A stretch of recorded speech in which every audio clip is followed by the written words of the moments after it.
कमरे की घड़ी ने 1 बजा दिया। कितनी देर की मैंने, मेरी बुद्धि घास चरने गई थी। कल से सावधान रहेगा। अपनी पत्नी को छोड़कर मेरा मन वेश्या के गान में मगन हो गया है। एक गीत भी मन को लुभा नहीं सका।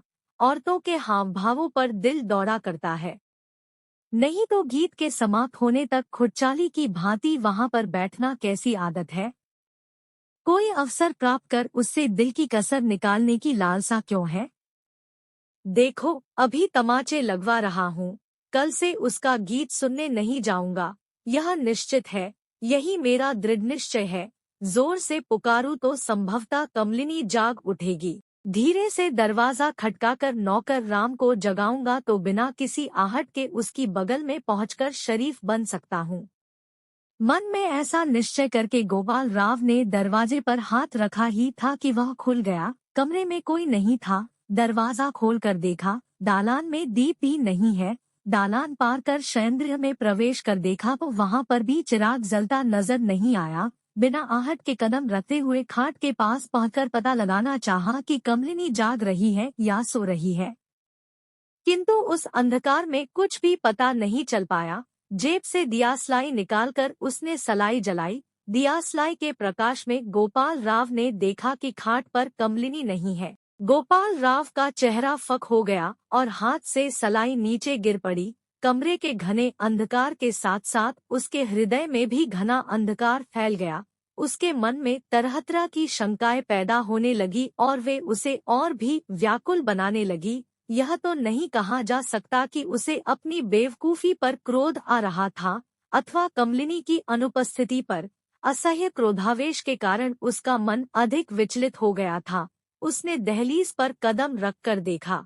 नक्षत्रों की चमक में कोई दास या दासी दिखाई नहीं दी। गोपाल राव ने निश्चय किया कि उन्हें फांसी की सजा ही उचित होगी।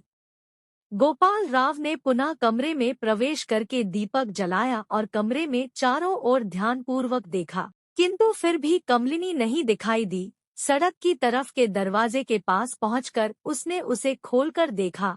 वहां नौकर राम मुंह में चुरुट दबाए सिर उठाकर तारों को एकटक देख रहा है। गुस्से के मारे गोपाल राव ने जोर से उसे पुकारा, हे राम, इधर आओ। नौकर राम चुरुट फेंककर तेजी से दौड़ता हुआ वहां आया। गोपाल राव ने पूछा, तुम्हारी माँ कहाँ पर है। राम, मेरी माँ घर पर है, बेवकूफ कहीं का। तुम्हारी माँ नहीं, मालकिन कहाँ पर है। ओह, माताजी और कहाँ रहेंगी, घर में सोती ही होंगी, वे घर में नहीं है। इस पर राम भी घबरा गया। घर में कदम रखते ही राम की पीठ पर 2 घूंसे जम गए। बाबूजी, मार दिया, चिल्लाकर राम जमीन पर गिर पड़ा। गोपाल राव वैसे हृदय से कठोर नहीं थे। तुरंत उन्हें अपनी भूल मालूम हो गई। वे अपनी भूल पर पश्चाताप करने लगे। उन्होंने राम को हाथ का सहारा देकर उठाया। उसकी पीठ पर हाथ फेरते हुए मन में सोचने लगे कि मैंने आज पशु जैसा व्यवहार किया है। वे नौकर को घर के भीतर ले गए। गोपाल राव कुर्सी पर बैठे और दीनता के साथ नौकर से पूछने लगे, राम, मेरी स्त्री आखिर कहाँ चली गई है। बाबूजी, यह सब किस्सा जादू जैसा मालूम होता है। कहीं मायके तो नहीं गई है, यह भी हो सकता है। बाबूजी, औरतें नाराज हो जाने पर अक्सर बिना कहे अपने मायके ही चली जाया करती है, और शिक्षिता होने पर क्या हो सकता है, यह तो आप ही जाने। शिक्षा का मूल्य तुम्हें क्या मालूम। यह कहते हुए गोपाल राव अपनी कुन्नियों को मेज पर टिकाकर कुन्नियों के बीच सिर रखे कुछ सोच ही रहे थे कि उन्हें मेज पर कमलिनी की लिखावट की एक चिट्ठी दिखाई दी। गोपाल राव उद्विग्नता के साथ उसे पढ़ने लगे। उसमें लिखा गया था, महाशय। इस शब्द को पढ़कर गोपाल राव जरा चौंके और उनके मुंह से निकल पड़ा, हा, प्राणनाथ के स्थान पर महाशय आ गया है। राम, हाँ, क्या बाबूजी, प्राण चला गया। मूर्ख, चुप रहा। पत्र में आगे लिखा था, महाशय, 10 दिन हुए, रात में आप घर ही नहीं आते थे। आप कहा करते थे कि मीटिंगों में जा रहा हूँ या जनता के कल्याणार्थ आंदोलन में निद्राहार छोड़कर सेवा करने जा रहा हूँ, लेकिन मैंने अपनी सहेलियों द्वारा वास्तविक समाचार जान लिया है। मेरे घर पर रहने से आपको बराबर झूठ बोलना पड़ रहा है। मैं यदि अपने मायके जाऊं तो आपको पूर्ण स्वतंत्रता मिल जाएगी और असत्य भाषण करने की आवश्यकता ही न रह जाएगी। आपसे प्रतिदिन असत्य भाषण कराने की अपेक्षा आपके मार्ग में रोड़ा न बनना ही एक सती का पति के प्रति कर्तव्य है। मैं आज रात को मायके जा रही हूँ। खुश रहिएगा।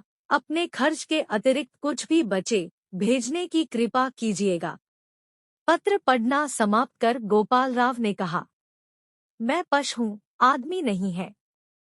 क्यों बाबूजी, आप ऐसी बात क्यों करते हैं? मैं निरा पशु हूँ। गोपाल राव के इस वाक्य को सुनकर नौकर राम प्रयत्नपूर्वक अपनी हंसी को रोक सका। मेरी पत्नी गुणवती, विधानिधि, विनयशील है। उसने मेरी दुर्बुद्धि का मुझे उचित दंड दिया है। क्या किया है बाबूजी? वे मायके गई हैं, लेकिन तुम्हें मालूम हुए बिना कैसे गई? राम दो डग पीछे हटते हुए कहने लगा, बाबूजी, शायद मैं उस समय सोता हूँगा। आहट होने से मैं जाग पड़ता और आपको बताता, इसलिए माताजी चुपचाप चली गई है। बाबूजी, आखिर वह तो औरत ठहरी। यदि औरत बिना पति से कहे मायके जाने का नाम ले तो दो चार चौथ लगाकर रास्ते पर उसे लाना चाहिए, नहीं तो पुरुषों की भांति चिट्ठी विट्ठी लिखकर नहीं जाना चाहिए। अरे मूर्ख! ईश्वर की सृष्टि में उत्कृष्ट वस्तु शिक्षित स्त्रीरत नहीं है। शिवजी ने पार्वती को आधी देह बांटकर दे दी थी। अंग्रेज लोग पत्नी को बेटर हाफ कहते हैं। इन सब का यही अर्थ है कि पत्नी पति से भी उत्तम है। आ गया समझ में? मेरी समझ में ये बातें कैसे आएंगी बाबूजी? राम अपनी हंसी को रोक नहीं सका। तुम्हारी लड़की स्कूल जा रही है ना? शिक्षा का मूल्य तुम्हें भी मालूम हो जाएगा। रहने भी दो। लेकिन तुम्हें या मुझे अभी चंद्रवर्ण जाना होगा। मैं 4 दिन तक यहाँ से हिलडुल नहीं सकता। तुम तो बापदारों के समय के नौकर हो। तुरंत कमलिनी को लेते आओ। उनसे क्या कहना है मालूम है? हाँ, कहूँगा कि बाबूजी ने मेरी पीठ की मरम्मत की है। माताजी, अब आ जाए। पीटने की बात भूल जाओ। उसके लिए पुरस्कार स्वरूप 2 रुपए दूंगा। लो, फिर कभी यह बात न निकालना। भूल से भी कमलिनी से न कहना, समझा? कभी नहीं कहूँगा बाबूजी। तुम्हें जो कुछ कहना है वह मैं तुमसे कहता हूँ। सुनो, तुम उनसे जाकर कहना कि पंडित जी की अब ठिकाने पर आ गई है। वे अब कभी वेश्याओं की बातों में न आएंगे। रात्रि के समय घर छोड़कर कहीं नहीं जाएंगे। उनका यही अंतिम निश्चय है, समझा? तुमसे उन्होंने क्षमा मांगी है। कृपा करके उनकी भूलों को कहीं प्रकट न करके 2-3 दिन में लौटने के लिए भी कहा है। तुम्हारे बिना उन्हें एक एक दिन एक युग के समान मालूम हो रहा है। ये सब बातें बड़ी सावधानी के साथ उनसे कहना, समझा? हाँ बाबूजी, समझ में आ गया। तुम वहाँ पर जाकर क्या कहोगे, जरा अभी मुझसे कहो तो। राम सिर खुजलाते हुए, हाँ, क्या कहूँगा बाबूजी? वह सब मुझे मालूम नहीं, बाकी इतना अवश्य मैं कहूँगा मालिकिन। मेरी बात सुनिए, बड़ा अनुभवी हूँ। औरतों को मालिक की आज्ञाओं का पालन करना ही चाहिए, नहीं तो हमारे पंडित जी भी एक रखेली को घर पर ही बुलाने वाले हैं। यह बात मैं आपके कान में डाल देता हूँ। नगर में स्वर्ण प्रतिमा सी एक वेश्या आई है। पंडित जी का मन उससे मिलने को छटपटा रहा है। फिर आगे आपकी मर्जी। अरे मूर्ख, कहते हुए गोपाल राव क्रोधित होकर खड़े हो गए। नौकर राम चुपचाप चोर की भांति कमरे से बाहर भाग गया और इतने ही में खाट के नीचे से अमृत वर्षा करने जैसी हंसी तथा करकंकड़ों की मधुर ध्वनि गूंज उठी।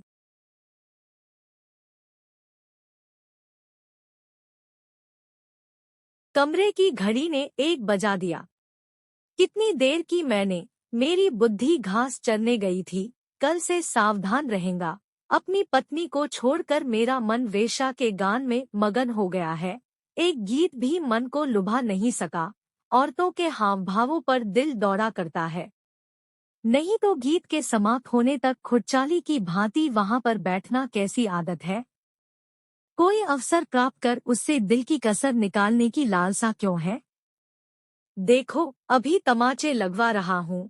कल से उसका गीत सुनने नहीं जाऊंगा, यह निश्चित है, यही मेरा दृढ़ निश्चय है। जोर से पुकारूं तो संभवतः कमलिनी जाग उठेगी। धीरे से दरवाजा खटकाकर नौकर राम को जगाऊंगा तो बिना किसी आहट के उसकी बगल में पहुंचकर शरीफ बन सकता हूँ।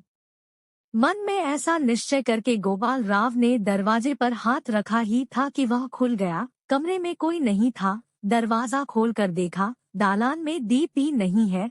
दालान पार कर शयनगृह में प्रवेश कर देखा तो वहां पर भी चिराग जलता नजर नहीं आया। बिना आहट के कदम रखते हुए खाट के पास पहुंचकर पता लगाना चाहा कि कमलिनी जाग रही है या सो रही है, किंतु उस अंधकार में कुछ भी पता नहीं चल पाया। जेब से दियासलाई निकालकर उसने सलाई जलाई। दियासलाई के प्रकाश में गोपाल राव ने देखा कि खाट पर कमलिनी नहीं है। गोपाल राव का चेहरा फक हो गया और हाथ से सलाई नीचे गिर पड़ी। कमरे के घने अंधकार के साथ साथ उसके हृदय में भी घना अंधकार फैल गया।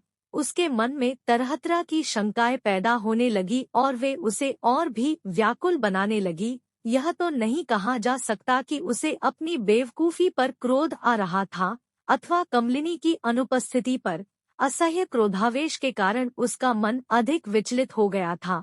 उसने दहलीज पर कदम रखकर देखा। नक्षत्रों की चमक में कोई दास या दासी दिखाई नहीं दी। गोपाल राव ने निश्चय किया कि उन्हें फांसी की सजा ही उचित होगी।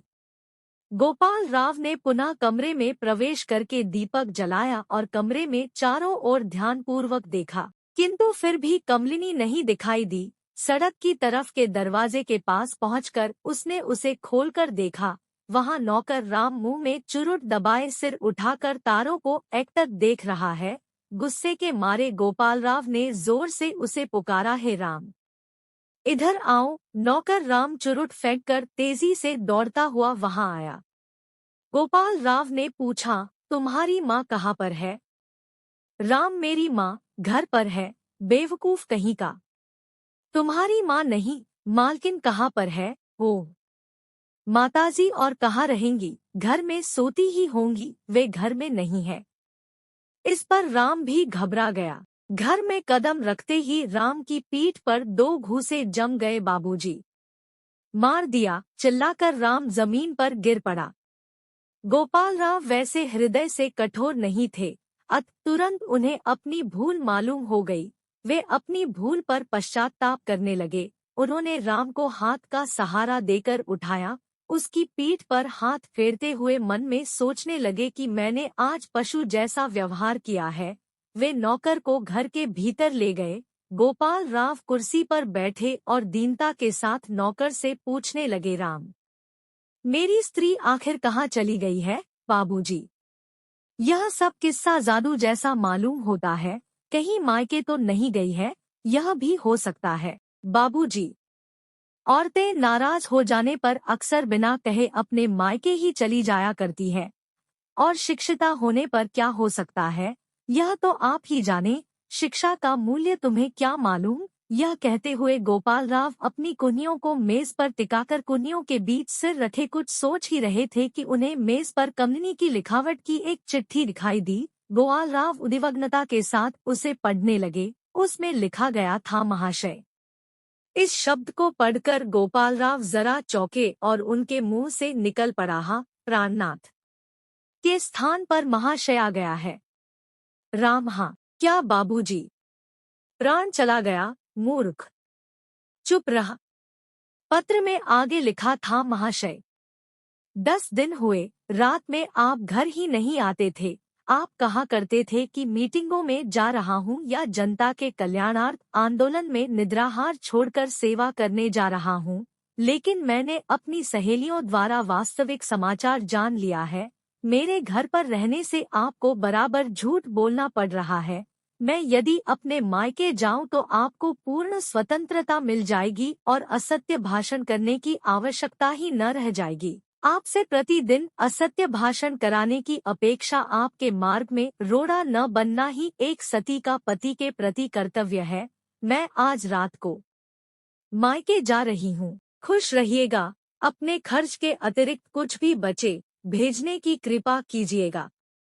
पत्र पढ़ना समाप्त कर गोपाल राव ने कहा, मैं पश हूँ, आदमी नहीं है। क्यों बाबूजी, आप ऐसी बात क्यों करते हैं? मैं निरा पशु हूँ। गोपाल राव के इस वाक्य को सुनकर नौकर राम प्रयत्नपूर्वक अपनी हंसी को रोक सका। मेरी पत्नी गुणवती, विधानिधि, विनयशील है। उसने मेरी दुर्बुद्धि का मुझे उचित दंड दिया है। क्या किया है बाबूजी? वे मायके गई हैं, लेकिन तुम्हें मालूम हुए बिना कैसे गई? राम 2 डग पीछे हटते हुए कहने लगा, बाबूजी, शायद मैं उस समय सोता हूँगा।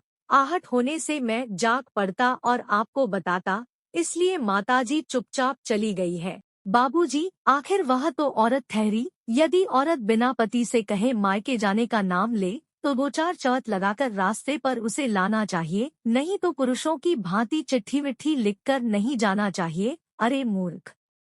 ईश्वर की सृष्टि में उत्कृष्ट वस्तु शिक्षित स्त्रीरत नहीं है। शिवजी ने पार्वती को आधी देह बांटकर दे दी थी। अंग्रेज लोग पत्नी को बेटर हाफ कहते हैं। इन सब का यही अर्थ है कि पत्नी पति से भी उत्तम है। आ गया समझ में? मेरी समझ में ये बातें कैसे आएंगी बाबूजी? राम अपनी हंसी को रोक नहीं सका। तुम्हारी लड़की स्कूल जा रही है ना? शिक्षा का मूल्य तुम्हें भी मालूम हो जाएगा। रहने भी दो। लेकिन तुम्हें या मुझे अभी चंद्रवर्ण जाना होगा। मैं 4 दिन तक यहाँ से हिलडुल नहीं सकता। तुम तो बापदारों के समय के नौकर हो। तुरंत कमलिनी को लेते आओ। उनसे क्या कहना है मालूम है? हाँ, कहूँगा कि बाबूजी ने मेरी पीठ की मरम्मत की है। माताजी, अब आ जाए। पीटने की बात भूल जाओ। उसके लिए पुरस्कार स्वरूप 2 रुपए दूंगा। लो, फिर कभी यह बात न निकालना। भूल से भी कमलिनी से न कहना, समझा? कभी नहीं कहूँगा बाबूजी। तुम्हें जो कुछ कहना है वह मैं तुमसे कहता हूँ। सुनो, तुम उनसे जाकर कहना कि पंडित जी की अब ठिकाने पर आ गई है। वे अब कभी वेश्याओं की बातों में न आएंगे। रात्रि के समय घर छोड़कर कहीं नहीं जाएंगे। उनका यही अंतिम निश्चय है, समझा? तुमसे उन्होंने क्षमा मांगी है। कृपा करके उनकी भूलों को कहीं प्रकट न करके 2-3 दिन में लौटने के लिए भी कहा है। तुम्हारे बिना उन्हें एक एक दिन एक युग के समान मालूम हो रहा है। ये सब बातें बड़ी सावधानी के साथ उनसे कहना, समझा? हाँ बाबूजी, समझ में आ गया। तुम वहाँ पर जाकर क्या कहोगे, जरा अभी मुझसे कहो तो। राम सिर खुजलाते हुए, हाँ, क्या कहूँगा बाबूजी? वह सब मुझे मालूम नहीं, बाकी इतना अवश्य मैं कहूँगा मालिकिन।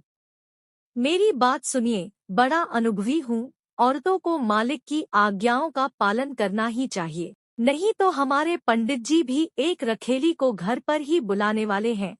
यह बात मैं आपके कान में डाल देता हूँ। नगर में स्वर्ण प्रतिमा सी एक वेश्या आई है। पंडित जी का मन उससे मिलने को छटपटा रहा है। फिर आगे आपकी मर्जी। अरे मूर्ख, कहते हुए गोपाल राव क्रोधित होकर खड़े हो गए।